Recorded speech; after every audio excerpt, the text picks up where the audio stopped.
Hello, and welcome to the third episode of Making a Difference in Our Community. I'm Mayor Derrick Henry, and I'm joined by my good friend, the Reverend Dr. Nathan McGullough. And we're here at the Restoration House. How are you doing, sir? I'm doing very well, Mayor. Tell me exactly what it is that the Restoration House does. I've heard so much good things, so many positive things from folks in the community. I had to come out and see it for myself, but I wanted to hear from you. What is your mission with the Restoration House? Well, Restoration House is a place where we are trying to help people who are fallen on difficult times, those who are homeless, and we bring them in and try to help them so they can get the services that they need, get the help that they need so they can be able to move into permanent housing. And we've been doing this since 2016, so this is really our third year. Okay, so since 2016, your objective is to help people. So how did you come away with the name Restoration House? Is it all about restoring people to their best life, so to speak? Well, basically what we wanted to do was to make sure that we can restore individuals, restore people, because we believe that if you can restore individuals, you'll be able to restore their families and certainly be able to restore the community. Okay. How would a person basically join the Restoration House? What's the process for? Well, usually, people will either call here, we have our number, or they will go through the Homeless Coalition to be able to get to us. And usually when they call here, they want to find out if there's space. Mm-hmm. And they will go through a process where they have to complete, an application, and we do the background. And then if we have space, then we enroll them in the program. Okay. One of the things that I was most impressed by in talking with some of your residents, they described it as a place that helps them to regain their structure, to regain their balance and their sense of purpose. What is it about the structure of your organization and in the house that helps the men and women who are residents here? I think the fact that we really take the time to work with each particular individual, because we realize that each individual have, special needs.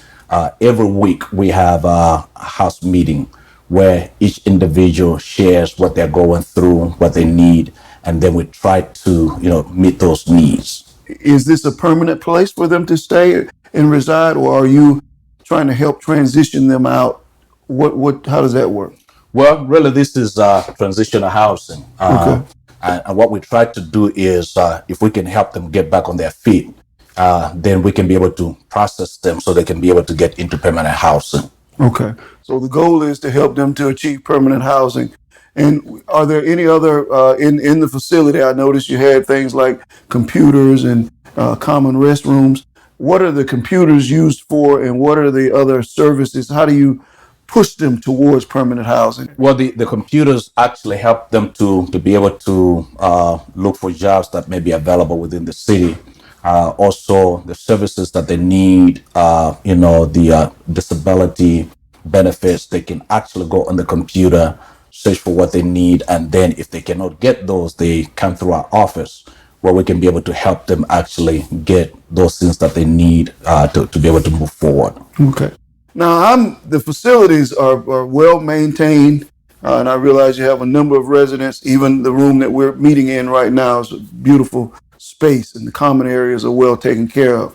How is it that you fund taking care of this facility and keeping it maintained so well? Well, a couple of things. We are grateful for the partnership that we have with the city of Daytona Beach. Mm-hmm. So we have the CDBG grant, which is a small grant that actually helps us to be able to do certain things. But we also have partnership with other agencies within the city, as well as Allen Chapel assists to provide some of the resources that we need in order for us to be able to meet the needs of the residents here at Restoration House.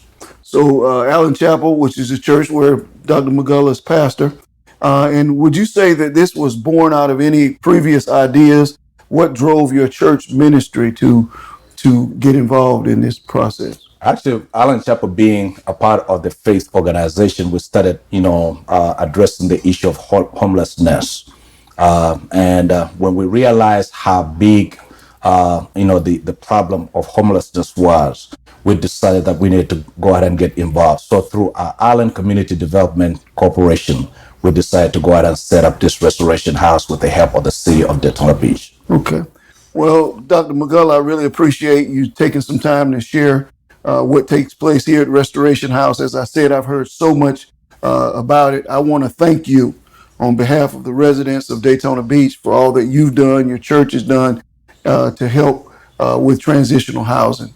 And so that concludes this session of Making a Difference in Our Community. I want to again express my gratitude to Dr. McGullough and all who are involved in the Restoration House and making it a great place in our community. Remember, just as they are making a difference in the lives of others, you too can do the same. There is plenty of work to be done in our community, so join the movement and make a difference.